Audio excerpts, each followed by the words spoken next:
Well, good morning. This is Thursday morning, the 1st of September, 9:34. It's supposed to be differential equations class, Math 238. I'm in the room all by myself, so hope someone else will show up, but I guess we'll get going with what we've got. Okay, well, got to wait till PowerPoint wakes up. Here we go a little bit. Let's get off of presenter view.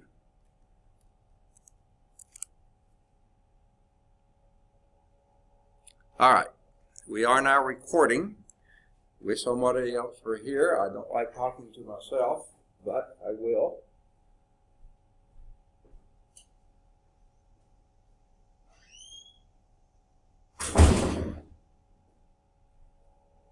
All right. If my memory's right, or my mark is right in the book, we had finished example 7, and we're moving on to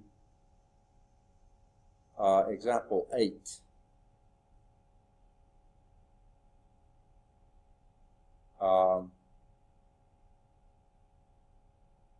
Yeah, okay.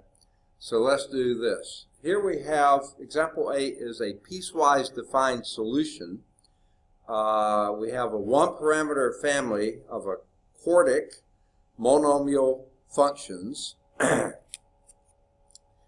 this is the one we're dealing with. Y is equal to, I'm sorry, I've got to get my pen activated in black. Okay. A one-parameter family of quartic monomial functions, y is equal to c times x to the 4th. Okay? Now, that is an explicit function of this linear first-order equation. X, y prime, minus 4y is equal to 0. Okay? Now, and it says on the interval from minus infinity to positive infinity. It says verify this. So let's verify it. How we go about verifying is this differential equation has a y prime in it, so we'll need a y prime is equal to 4cx cubed. Pretty obvious, right? Let's plug that into in fact, both of those things into our differential equation and see if indeed we have 0. X times 4c x cubed, that's your y prime, minus 4 times, your y is c x 4th. The question is that equal to 0? Well, just a little bit of examination shows 4c x 4th minus 4c x 4th is indeed equal to 0. So yes, that equation with that derivative solves that differential equation. Perfectly fine. Now,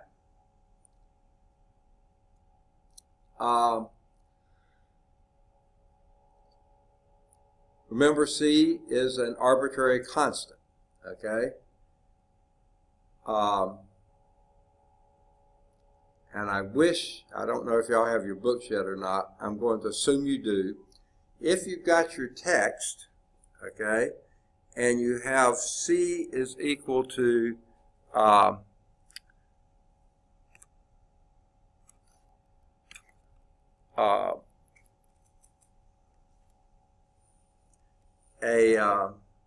they just picked two choices, c is equal to +1 or -1. You could pick any choices you wanted, okay? But if you choose c is equal to, say, 0, okay, obviously y is equal to 0 is a solution, okay? Not a very interesting solution. If you let c equal 1, however, you're going to have, this would have been your function, okay? when c is equal to 1, that's x to the fourth. That would have been, basically, it looks sort of like a parabola. It's flatter in the near 0 and steeper on the outside. That's a pretty poor drawing of it, okay? But if you had chosen c equal to -1, then it would have looked, and let me just go to a different color here. I'll use red. If you chose c equal -1, this would have been your function. Again, flatter near 0 and steeper than your parabola would be otherwise. They're supposed to be symmetric to each other. Okay? Now,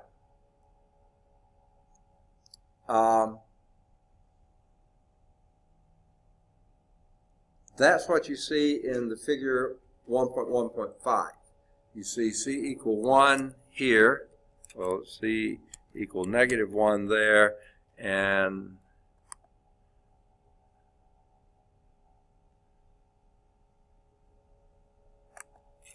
c equal 1 for that one, okay?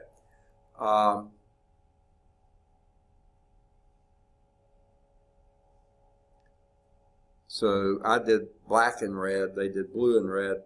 Solution curves shown in that figure correspond to sources of c equal +1 or -1. The piecewise defined differential function of y is equal to minus x to the fourth for x less than 0 and x to the fourth for x greater than 0, and you could have put an equal sign under either one of those. Usually it shows up in one or the other. Then that would have had a solution that would have been the red part here and the black part there. Okay, so in order to draw that, I think what I'll do, unlike what the book did, I will do, why not blue? Okay, that would have been this part. Okay, and that would have then been one function like this. Now that, again, would c equal 1. Okay, now I'm not absolutely sure what their point was, except showing that, you have a family, one parameter family, c being the parameter, and you get various curves there, but you could have had a piecewise defined differential function and differentiable function that could have also solved it, I guess is what they're saying. All right, I think enough of that. Then they move into systems of differential equations, and frankly, though we may have some of these to do in the future, I'm not real sure why. I'd say let's just can this now. We need to move on. But just a couple things. They do have these remarks at the end of each section, or most sections anyway, and they go through, and these are well worth reading and following up. So if you don't have your books yet, please get them. The remark number 5, again, talked about a general solution of the differential equation. I would go back and do that. Now, let me give you some homework exercises. The answers to selected odd number problems, maybe not all odd number problems, but selected odd number problems, begin somewhere in the back of your book. Now, in my book, these are in a sort of a lavender colored pages. I don't know, do you have your book yet? Okay. Victor just came in. He doesn't have a book yet. So let me mark you as present. 9-1. Okay. All right. Glad you're here. I hate talking to myself. I'm really boring, so I don't like talking to myself. I'll probably have to do some adjustments to get this exactly to work. I will try to do that. It's going to take just a little bit to come on. Then once it does, I'll try to make those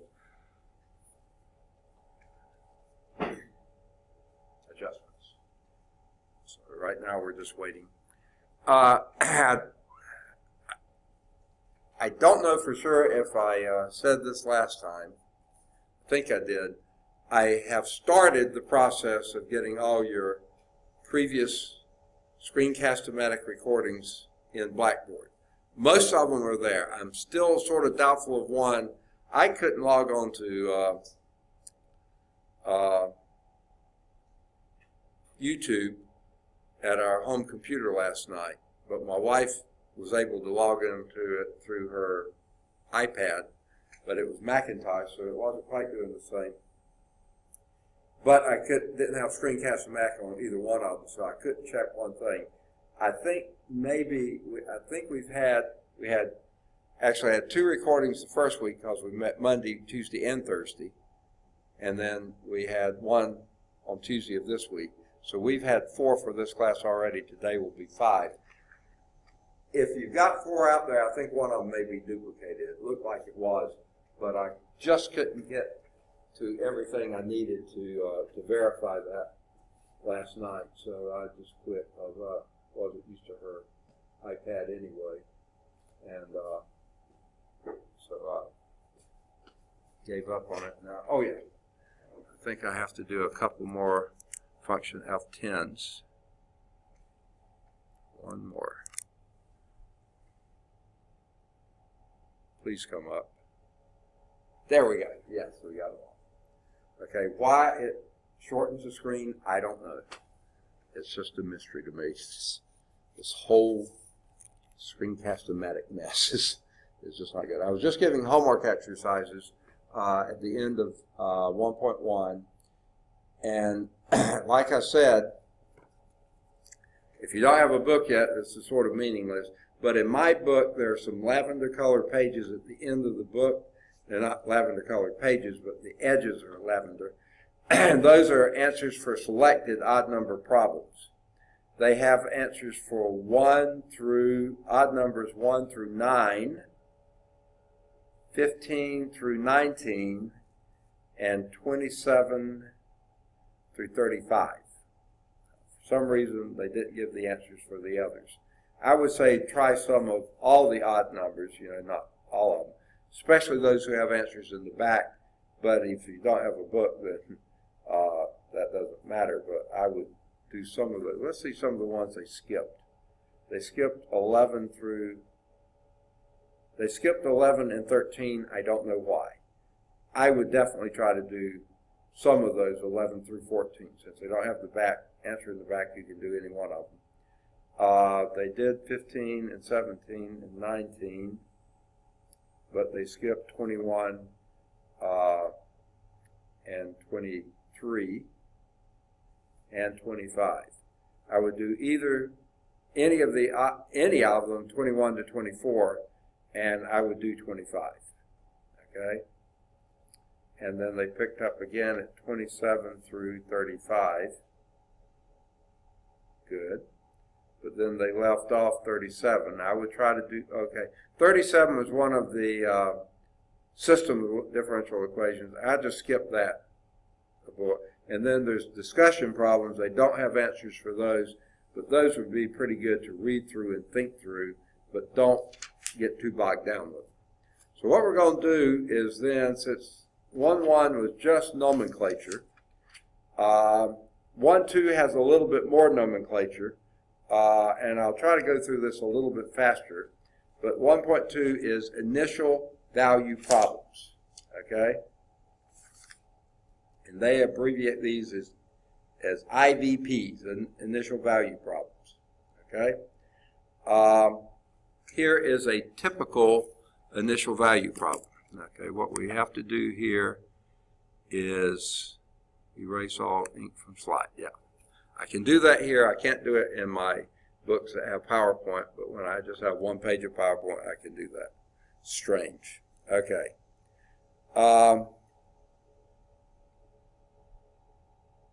Here's the problem. Solve this. And I'm still in blue, so let me go back to black. Okay. Solve this differential equation. dy dx is equal to f of xy. Now that's a generic problem. You don't know exactly what it is. If that problem is subject to this, y of x0 is equal to y0. Okay? What we call that, rightly or wrongly, we call it an initial value problem.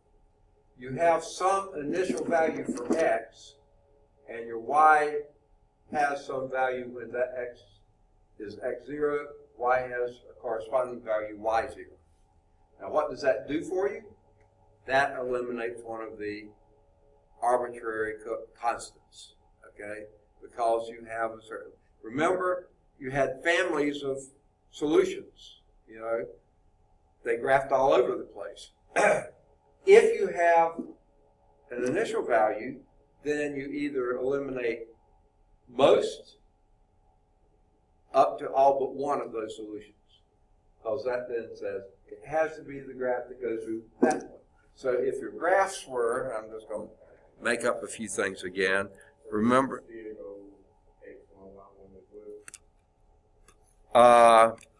okay, whoops. How did it do that? Okay.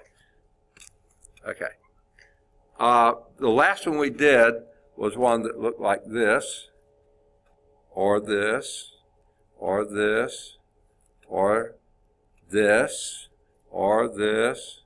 You know, it was a whole two. If you had at x equal x0, say when x is here, y is there, throw out that one, throw out this one, throw out this one, throw out that one, throw out this one, because this is the one that has that value on it. Okay? So you see, all those stood for different c's. This could have been c is equal to 1, this is c is equal to 1/2, or maybe 2, okay, whatever it was. Okay, this was c is equal to -1, this is c is equal to -2, this was c is equal to 0. Well, if you know one point, when x is x0, y is y0, and that fits that curve, that's your solution, not these others. Okay. Now, what you said was what? I wasn't sure I followed it. Yeah. Okay. If you had a two-parameter problem, then you would need two. You would need initial value and maybe final value, or initial value and here's another example. You've taken physics, right? Or you're taking it now? Okay, you already took it. Okay. Remember, you can have a displacement, x equals something or another. The velocity is the first derivative of that. The acceleration is the second derivative of that. You know, that's how we did. When you're integrating and going backwards, well, if you had the differential equation, d2x was, if you have an initial point, then that would be this. You might also have an initial velocity, which would be another thing. So that would then specify which family of functions, which one of your family of functions you have. That's what we call an initial value problem. Okay? Now, here's another possibility. Okay?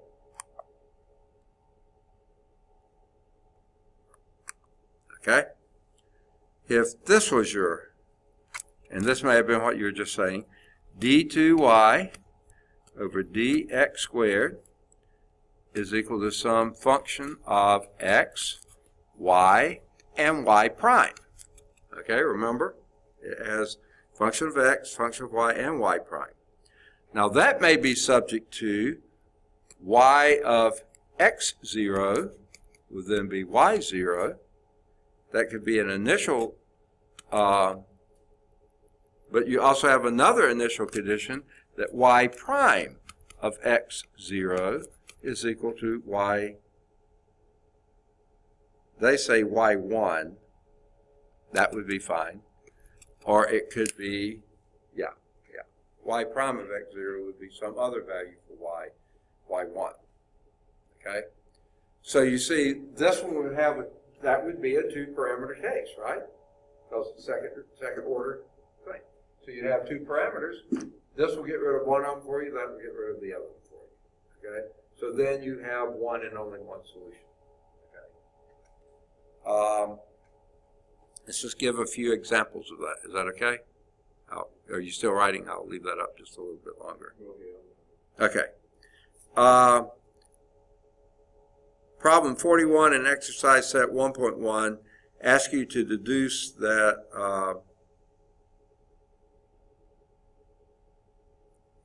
wow. Okay. Boy, this doesn't seem like a completely okay. Problem 41 in exercise 1.1, you were asked to deduce that y is equal to c e to the x is a one-parameter family of solutions of the simple first-order differential equation y prime is equal to y. Okay, a pretty simple differential equation. I think it's pretty easy to see that if you do y prime here, you get c e to the x, right? So y prime is equal to y. Okay, yeah, these two things are the same. Okay, so that's your one parameter. Verified that was true. That's good for all values of x, minus infinity to infinity.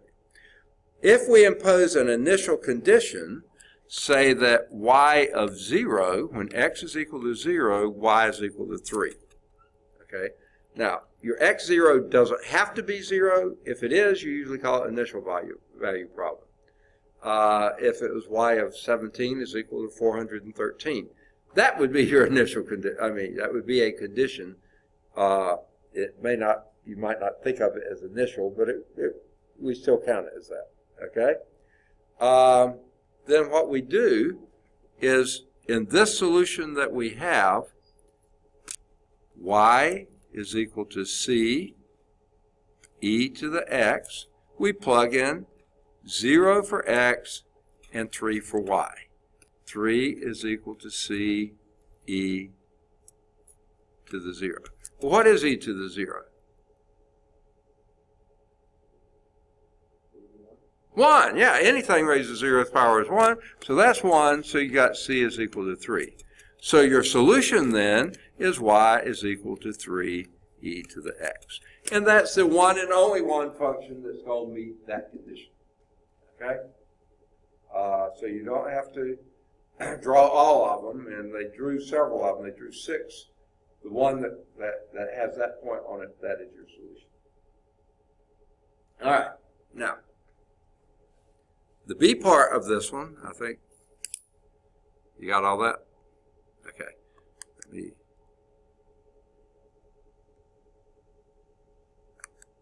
All right. If we demand that a solution curve pass through, say, a point 1, negative 2,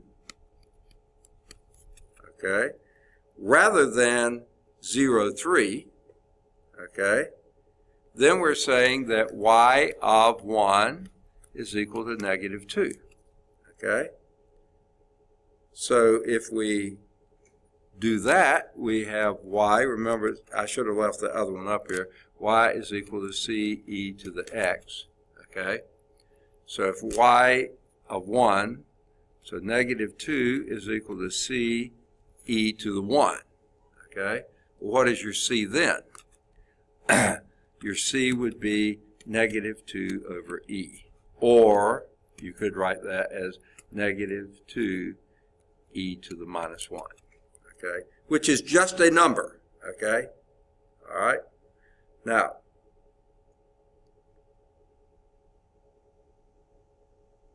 that would have been a curve that's somewhere else, okay? And if you had your book, let me go on and draw those. I won't draw them well, I promise you, okay? These are going like this.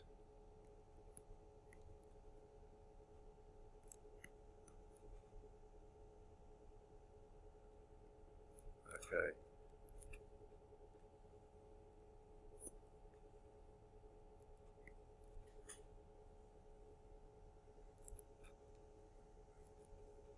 Okay, something, my drawing stink, okay? But this was the one that satisfied the A part of the problem. This one curve right here satisfies the B part. Okay. All of those satisfy this and infinitely more. You could fill the page with them. Okay, but the one that passes through 0, 1 and the one that passes through 1, negative 2 are specific solutions to those. Let's see, the initial point or boundary value, sometimes they're called that. That identifies which one you're using. Okay, now.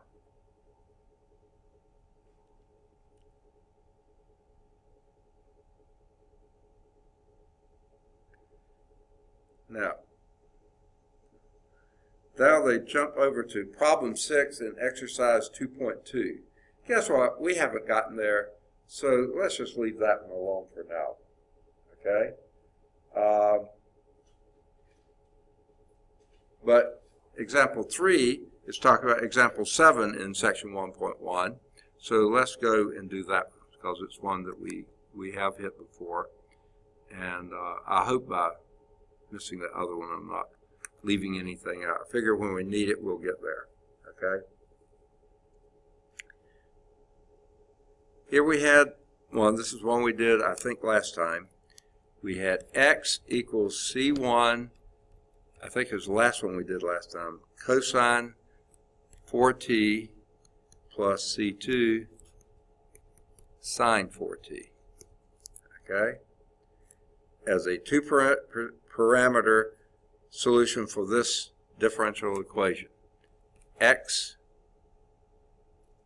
double prime, I can't read, plus 16x is equal to 0.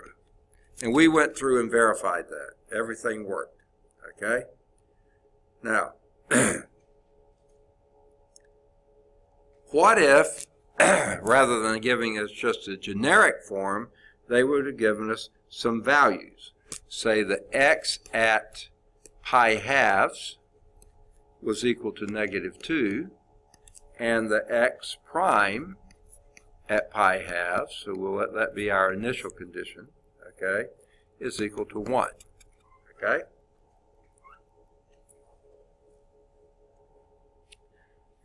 Well, here's what we would do. Here is our generic solution, right? Let's take its derivative, which we did before, but we'll do it again now. X prime is equal to what? You tell me. Take the first derivative of that solution. Second? C1, okay.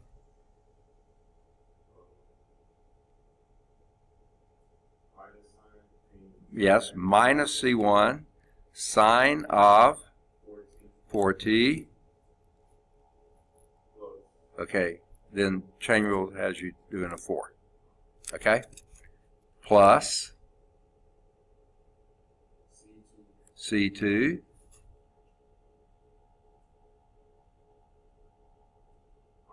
no, it's positive. Derivative of sine is positive cosine, derivative of cosine is positive. It's negative sine. Okay. This is positive. Cosine 4t with a 4 in front. Exactly. Okay. So there you've got that. Well, now we've got, sorry, our x and our x1, so we can plug in what we have here. X of, and these, by the way, this is x of t, and this is x prime of t, because that's your independent variable. Okay? So, x of pi halves from the first, from your solution here, let's plug it in and see what we get. That would be C1, the cosine of 4 times pi halves. Well, 4 times pi halves is what?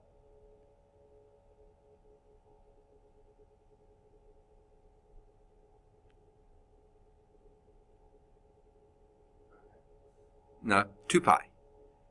4 times pi halves. 2 will go in the 4 twice. That's 2 pi. Okay?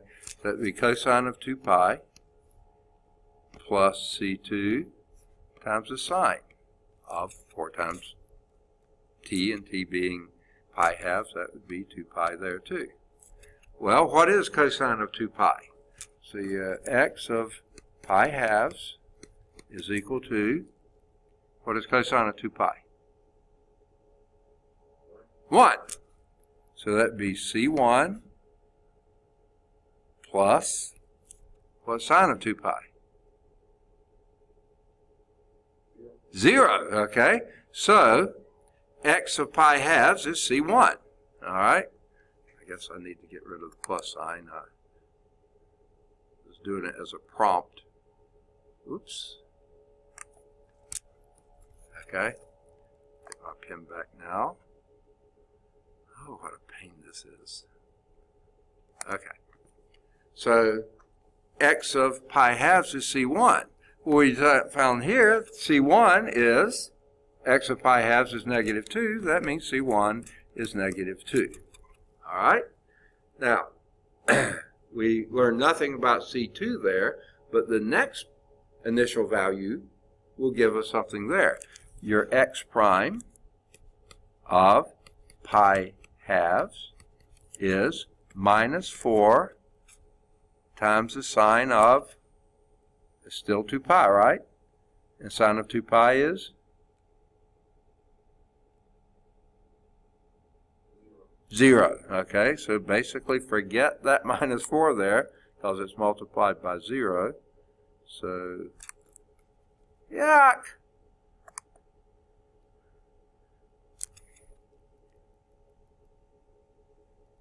Did the eraser? Okay. All right. This is such a pain. Yuck. There. Okay. That would be 0 from this term. 4 C2, and cosine of 4t would be 4, cosine of 4 times pi halves is 2 pi. Cosine of 2 pi is 1. So that would be 4 C2. But we were also given the x prime of pi halves was 1. So that thing's equal to 1. So that makes C2 equal 1 over 4. Divide both sides by 4. Okay? So now we have what the two parameters are. So our final solution is x is equal to C1 is negative 2 cosine 4t, because now this is function of t, not a specific value, plus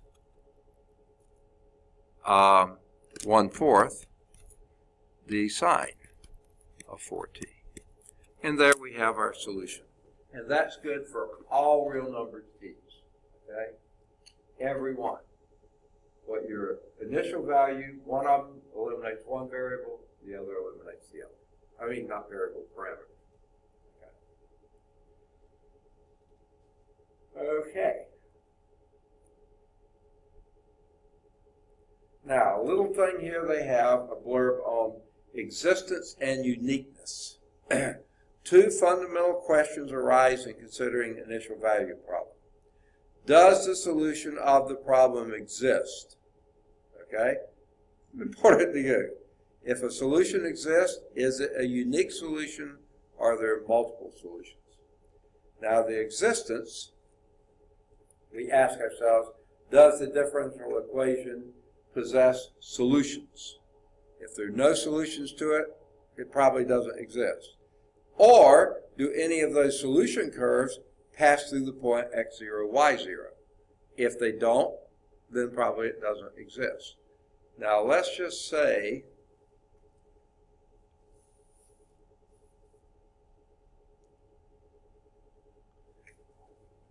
if we've seen these solution curves before. You know, something like that. What if you had a point up here? There ain't no way that any of these curves are going to go through that point up there. Okay? They could go through any point you pick in these two quadrants and probably get them to work. Either it doesn't exist or it's going to be a really bizarre solution to get one that's way up there. Because these are all going to 0 pretty quickly. So how are you ever going to intersect that point up there? Probably not. So in this case, if you had a problem and it had so many parameter solution and it looked okay, but that was your initial condition and it never could happen, then it doesn't exist. Even though it looks like solutions exist, it doesn't match that. Now, uniqueness. When can we be certain that there is exactly precisely one solution curve passing through the point x0 or y0? Okay? Now, if you go back, oh, you don't have it, okay.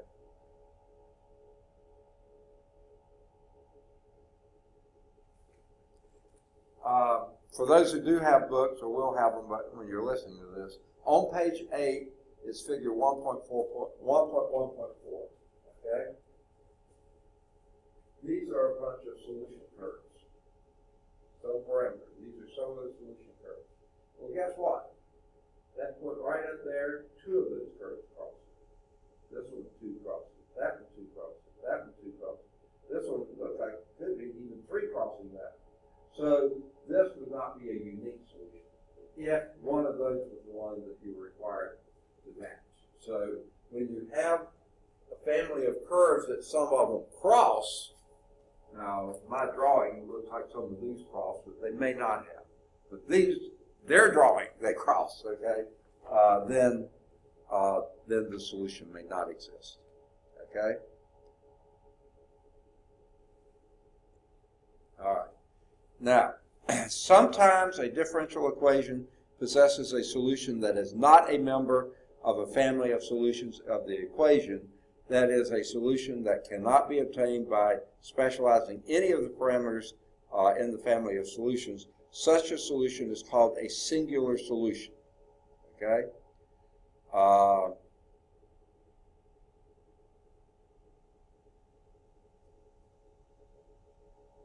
I think we'll get there when we need to. Let's not go there. That's going to come up in section 2.2. Let's wait to 2.2 to get there. Okay? Now, example 7 says, I'm sorry. I was on the wrong page. I was back on the page we were before. Thinking, we've done this before. Okay. So that was existence and uniqueness. All right. Here is actually an example.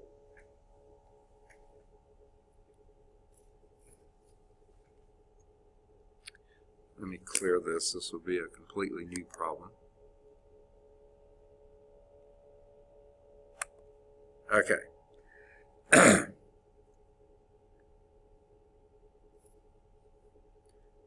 fact, this is very similar to one I was back on that page about.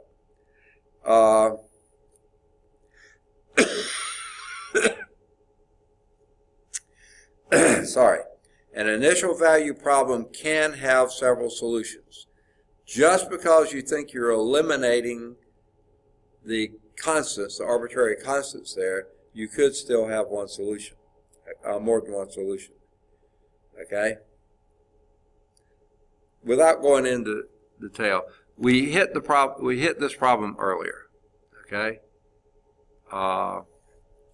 Remember the one that this was one solution, right? This is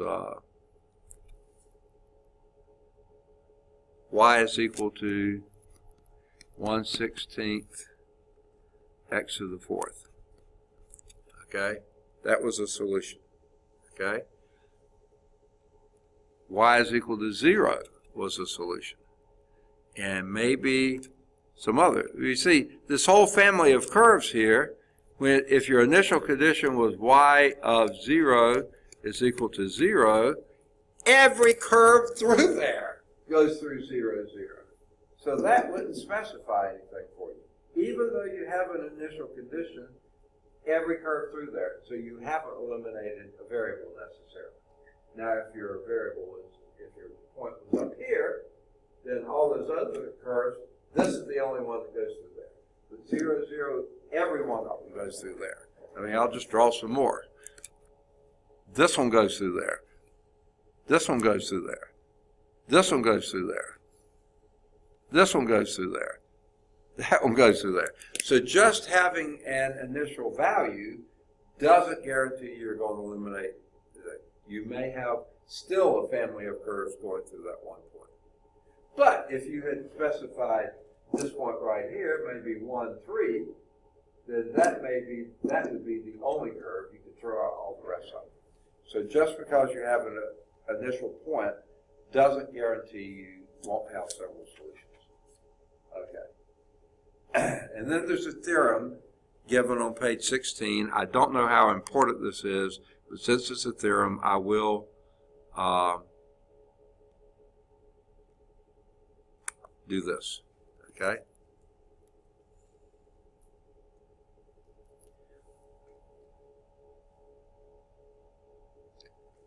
I'm going to draw here's x equal A, x equal B. This is your x-axis. Okay? Here y is equal to C, y is equal to D on your y-axis. Okay?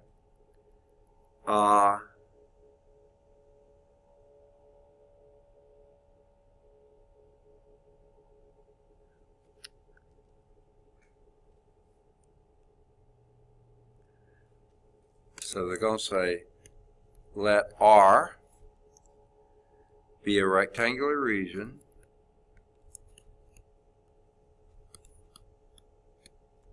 okay, let me draw it in here for you.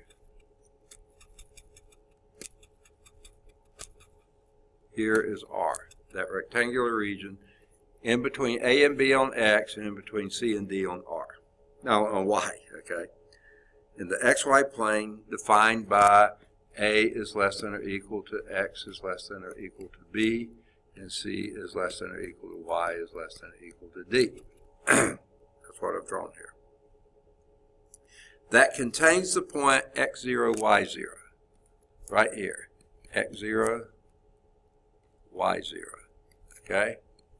That point right there, x0, y0, okay? And it's in R, okay? In its interior, not on its boundary, in its interior. Now, if f of xy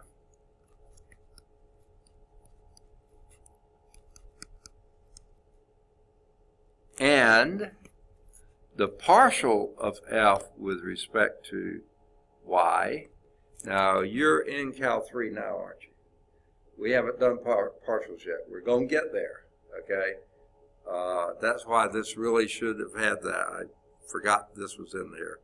Are continuous. If both of these are continuous, okay, on R, goodness gracious, on the region R, then there exists some interval, I0, which you take some h past x0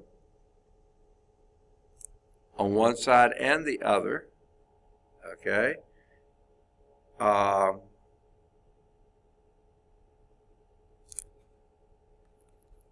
And this would be x plus h, this would be x minus h. H is some small amount, but greater than 0, always be a positive number. Contained on that interval a to b, you can't be outside of that, you got to be inside. Even if this point was way over here, then just pick an h that stays inside of b, okay? Then a unique function y of x defined on that interval, that is a solution for the initial value problem. So,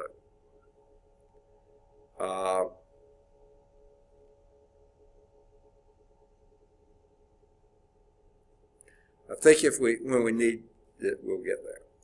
Let's see one other thing. In example 4,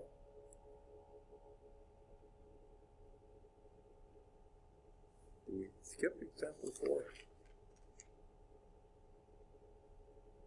I just drew over it. I mean, we just talked about it. Let's go back to example 4. All right.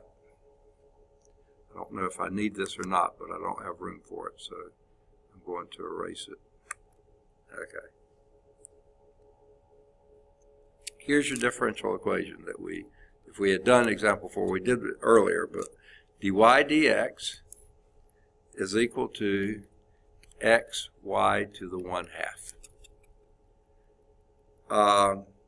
It possesses at least two solutions whose graphs pass through 0, 0. It possesses a bunch of them, okay?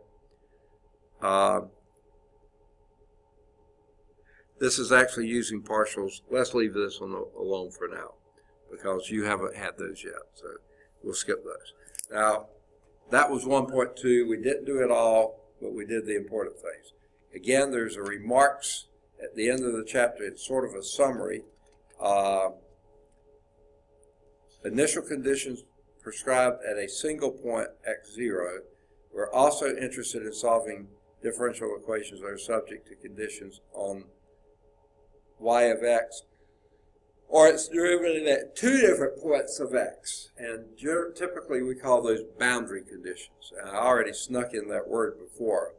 Initial conditions would be y at x0, y prime at x0. That's at the same point, some point, okay?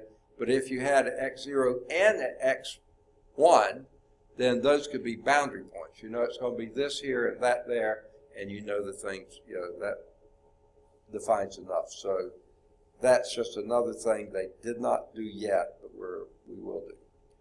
Then exercise at 1.2, you don't have to do these. We didn't do all that many, but let me give you the ones that have the answers in the back. Okay? You can do more than this, but do at least these, or some of these. Do number 1, and they have that answer in the back. Do either 3 or 5, they have those answers in the back. Do either 7 or 9, they have those answers in the back. Either 11 or 13, those answers are in the back. Do number 15, this answer is back there. Any of the odds 17 to 23, those answers are back there. Either 25 or 27, those answers are there. They're just yes, no answers.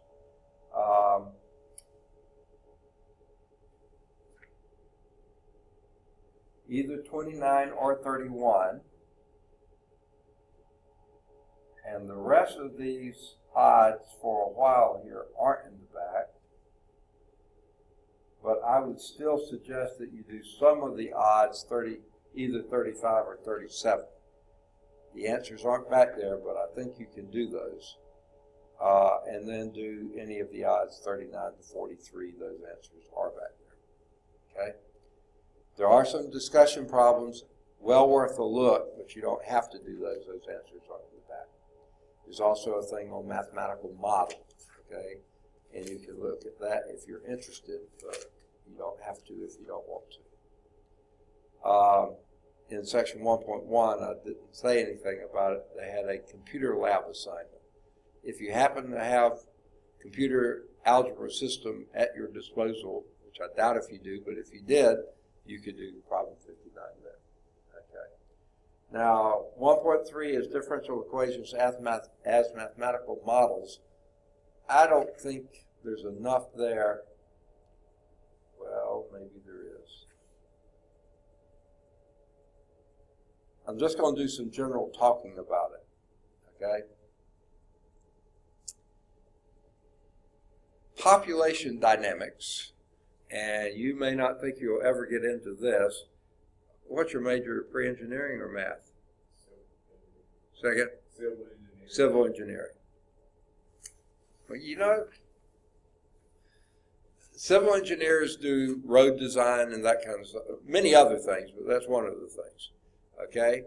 If a population, if an area is undergoing a lot of population differences, you have to be figuring out, well, do we need to expand these roads or not? You know, can we stay a 2-lane or do we need to go to 3 or 4-lane? You know, they're doing that downtown Birmingham right now. Somebody did this planning. Whether it was a civil engineer or not, I'm not sure, but he may have to understand the back of it. So population dynamics. And they mentioned here a English clergyman who happened also to be an economist, Thomas Malthus, okay, 1798. Since they mention him in the book, if you want to tie him in with a differential equation, there's a really nice paper topic. Okay, radioactive decay. Every radioactive decay problem, such as carbon dating, you've heard of that, you know, when you're aging fossils, they say, oh, this fossil we think was 10,400 years ago. How did they do that? They did the radiation decay of a special isotope of carbon called carbon-14, and they did radioactive dating of that carbon, okay? And that's how they do age fossils and things like that. If that's an interest to you, that's differential equations. Newton's law of cooling and warming. Now, you may not get into the very specifics of this, but y'all build bridges too, right? You know what you have to have at the end of a bridge? And maybe sometimes in the middle? An expansion joint. Because when the metal heats up in the summertime, it's going to expand. Not a lot, but enough. And in the wintertime, it's going to contract. If you have those ends fixed, you're going to have buckling in the summertime and cracks in the wintertime, because that is strong enough to do that. So Newton's law of cooling and warming, whether you actually do the differential equation or not, you're going to be using that by some of the tables you use, okay? So that's one. My wife is an epidemiologist, okay? Now, more than likely you won't be involved with this one, but she studies spreads of diseases, and they do studies on these, and they do logistic regressions, which sometimes involves modeling, basically. And she doesn't do differential equations, but her models do differential equations. Diseases spread by a differential equation, or they can be modeled with that. Chemical reactions. You may not get involved with this firsthand, but you'll still have to have knowledge of it. If you are, in fact, this is sad but true. How do we do our concrete, especially that we use in road beds and bridges and stuff like that? Do we just use blocks of concrete? What do we do? I guess it's like kind of, I would say like kind of broken down. Okay. They call it steel reinforced concrete to make it stronger. They have rebars in there. When you do the foundations of a house, they set up rebars. You know what I'm talking about, rebar, right? It's metal rods, has grooves on it so the concrete gets around it, and that gives added strength, and you don't have as settling cracks as badly because the iron keeps it in place. They do that for the concrete on the exterior of buildings and in bridges. I'm almost certain they use iron reinforced concrete, steel reinforced concrete. Okay? Guess what? Over time, that concrete, the chemicals that are in the concrete corrode the steel, the iron that's in the steel reinforced concrete. And after a while, you have to replace those bridges. Not that many years ago, it may have been before you were listening to this kind of stuff, there was a bridge that collapsed, I think over the Mississippi River, one of the interstates. It collapsed because the stresses and the strain, it was built for a certain traffic back in the 50s. The traffic has probably doubled or tripled since then. It wasn't strong enough for what we have today. The trucks are heavier, blah, blah, blah. They have multiple tractor trailers on one tractor, and the heating and cooling, all the other things we talked about, it gave way. Part of the problem was that the steel that was reinforcing the concrete, giving it strength, is now being corroded by the concrete itself, and the chemical reactions weakens the steel, it gave way. That's why we need infrastructure reform. We need to replace most of the bridges that were built back in the 50s, okay? And it's just amazing. When we were in Rome, there is a building in Rome called the Pantheon that's made out of concrete slabs with no steel reinforcement. They didn't have that back then. Those are still standing. They've been through earthquakes. They're still standing because it hasn't been weakened. The design of that, now they couldn't build a bridge out of it, but they could build a roof that's supported by, and those concrete slabs have not deteriorated. Okay? It's a little bizarre to think that some of the things we do to give extra strength, some chemical reactions follow differential equations. Okay? You can look up any of these. When you're mixing things, this is a fun problem that they like to do. You've got water coming into a solution, and you may have some water flowing out of it. Okay? Now maybe the solution that's in here had a certain concentration of something in it. The water coming in has a different concentration. What is the concentration of the water going out? Well, if this coming in had a higher concentration than going out, the first that you're going to get out is a low concentration, but over time it's going to increase, and if it's well mixed, that is a differential equation problem right there. Anytime you have a change going on, change of rate of flow, change of concentration, change of anything, that's a differential equation. Those are mixture type problems.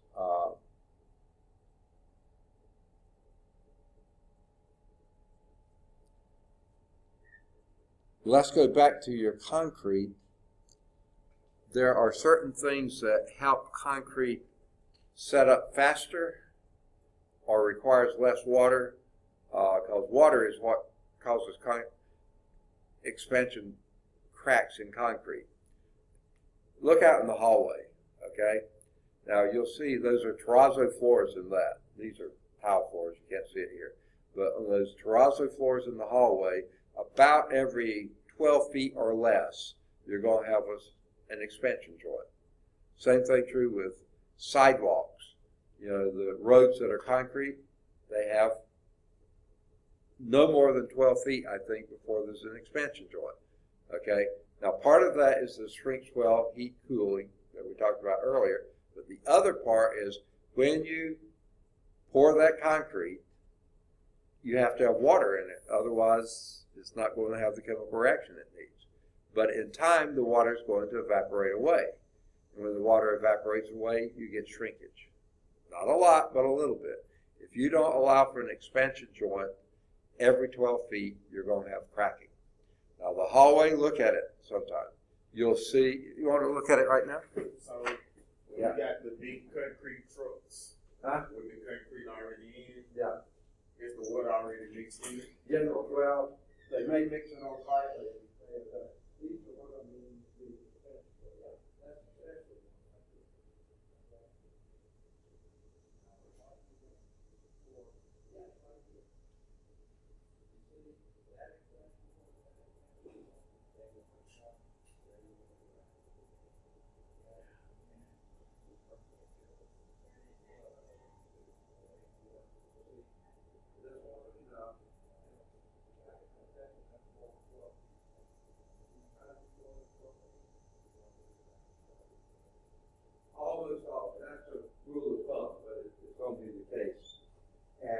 Sometimes you can see that even under tile floors.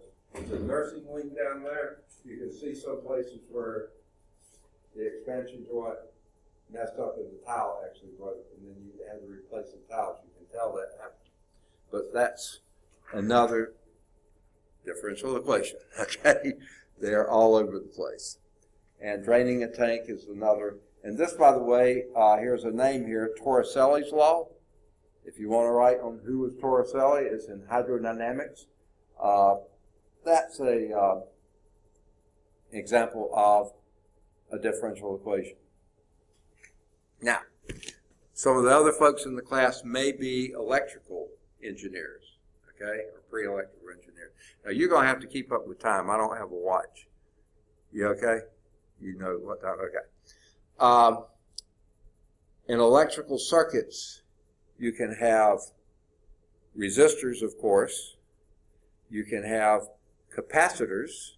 Have you had Physics 2 already, or are you in that now? I didn't do this. Oh, you haven't? Are you going to, or? Probably. I did 2 chemistries. Oh, okay, you did chemistry. Then you know about chemical reactions. Why are you letting me talk up here? You know, but if you're doing you probably did the stoichiometry, balancing those chemical equations, but they also go at rates of time. Some of those are fast equations, some are slow reactions. When you get into that, you're in differential equations. Okay. I don't know if you did that in chemistry. You probably didn't. You probably just looked at balancing the equations, right? Yeah. But if you got into the actual, and sometimes there are exothermal reactions and endothermal reactions. Yeah. So if you talk about the heat transfer, that's differential equations. Okay. But if you did follow up in Physics 2 ever, that's electricity and magnetism. In electric circuits, we have resistors, we have capacitors, and we have inductors, especially in AC currents. Okay, and I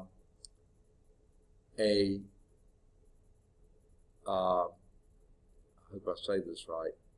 An inductor is basically acts like a derivative. A resistor is just a linear function, but a capacitor acts like an integration. So basically, there's your differential equation. I mean, you've got them in every complex electrical circuit you've got. That's how you can have, I mean, it sounds awfully simple, but you see those flashing lights out there?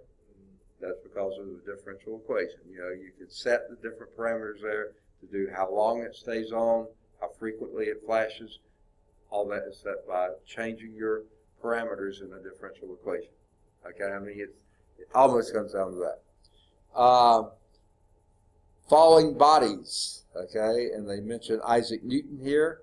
I think you probably should have mentioned Galileo as well. They did a lot of work on that. But guess what? And this was really a civil engineering problem, a really major civil engineering problem. You've heard probably of the Leaning Tower of Pisa in Italy. It really was leaning and continued to lean. And it's a historical structure, obviously. They had to brace that thing to keep it from falling over. Guess who they called? Civil engineers, okay? But the whole problem there was they had to do something the foundation wasn't set well, or something shifted, maybe an earthquake or something. I don't know why it started leaning. You also have falling bodies and air resistance, okay? If you were to jump out of a plane, I wouldn't, but if you were to jump out of a plane, you better have a parachute. Guess what? It's that surface area of that determines your, what they call terminal velocity. If you jump out, and you jump out like this, you're going to be a bullet. By the time you reach the ground, then you'll be a smash bullet. If you do like this, that'll slow you down a little bit. But if you have a parachute, then that's going to slow you down a whole lot. That's changing and guess what velocity is? A derivative, okay? So you're justifying how effective that parachute is by a differential equation, okay? If we could see the power lines, I assume there's some along the Western Superhighway. I think we can't see them because of the trees. You know how those power lines stay, don't you? They dip between every pole, okay? That description of why that happens is a differential equation, okay? Everything's governed by differential equations, okay? And you've seen the Golden Gate Bridge, or pictures of it, right? That same type curve there, that's called a suspension bridge. Generally, all the support is on these big things here. The pylons, I think they call them, and then the wire from the top, that's what's holding the bridge up. That's why it's called the suspension bridge. And it's that basically is the same pattern you get in power lines. Now, if those electricians were out there, it's stretching those power lines, say in the middle of summertime, hottest part of the year, miserable work, okay? But they said, let's save on some wire here and stretch them as tight as we can between these poles. So they have them as close to flat as possible. We'll never get them absolutely flat, but get them as close as possible. Then when the winter time comes and you have cooling and those lines shrink, you're going to pop those poles. And it has happened, so you have to be very careful. That's governed by differential equations, okay? So that's most of what 1.3 is. It's talking about those kinds of things. If you want to look at some of these exercises, you certainly can. I don't know if any of these are in the back. Let me just see if they are. 1.3, yeah, they have 1 and 3 back there. They skip Newton's law of cooling. I would say at least read through and look at that. It's practical problem number 5. Then the spread of disease, that's 7. That's number 7. Mixtures are 9 or 11. Those are both back there. You don't have to do these, but you can just take a look and see some of the things that are there. Number 13 is draining a tank. That's back there. 15 is series circuits. That's back there. Falling bodies and air resistance. That's 17. Newton's second law and Hooke's law. That's 19. I would say look at the ones that you think, and by the way, anytime you see Newton or Hooke or Archimedes' principle, that's number 18. You don't have to do, but still, those are potential paper topics right there. All of those, okay. How many times does Newton show up here? Newton's second law in rocket motion, 21. That's back there. Newton's second law in universal gravitation. Newton again, 23. That's back there. And then there's additional models. 25 is learning theory, infusion of a drug. Yeah, I've told you I have a mild form of leukemia. I have to have treatment. I have been doing once a quarter. I'll probably do it more frequently with a different drug. But that first time they give me that new drug, I'll probably be in there hours, because they're going to be very careful about infusing that drug at a very slow rate to make sure I don't have a reaction to it. So the first time I do it, they'll probably do it at a very slow rate. If I handle that well, next time they'll probably do it a little bit faster, so I won't be in there as long. But if I ever start having symptoms, and I did on the last drug, then they slow it down and get back to a rate that matches what my body can absorb at a time without reactions, okay? Or they give me more things to counteract one or the other. So that's differential equation all over there. Do those nurses and doctors know differential equation? Probably not, but someone had to come up with, to give them that guideline. Okay. You can do any of them, the odds 21 through, or 25 through 29. That's as far as they do. The discussion problems, they don't have those in the back. Okay. I will probably pick a couple of test questions from Chapter 1, but most of our first test is going to be on Chapter 2. There will be a little bit from Chapter 1, so the stuff we covered is fine. But Chapter 2, that's what we're mostly doing. First order differential equations. And we'll start 2.1 now. How are we doing on time? Do you have your time listed? What is it? You don't have time? A couple seconds. Huh? A couple seconds. I can't hear. A couple seconds. Oh, we're almost through? Yeah. Oh, wow. Okay. Well, then we will stop there and begin next time in 2.1. Actually, I'll probably just talk real quickly about 2.1 because that's, this is a good book. It's highly recommended, but some of the stuff they do in 2.1 is okay. To me, the real differential equations start in 2.2. So we'll do a little bit. I'll just talk through, sort of like I talked through 1.3, we'll do that in 2.1. Because you do need to sort of visualize what's going on. So we'll start there in 2.1. All right, good deal. Any questions? I'm using that to mark my page. I will end this. Stop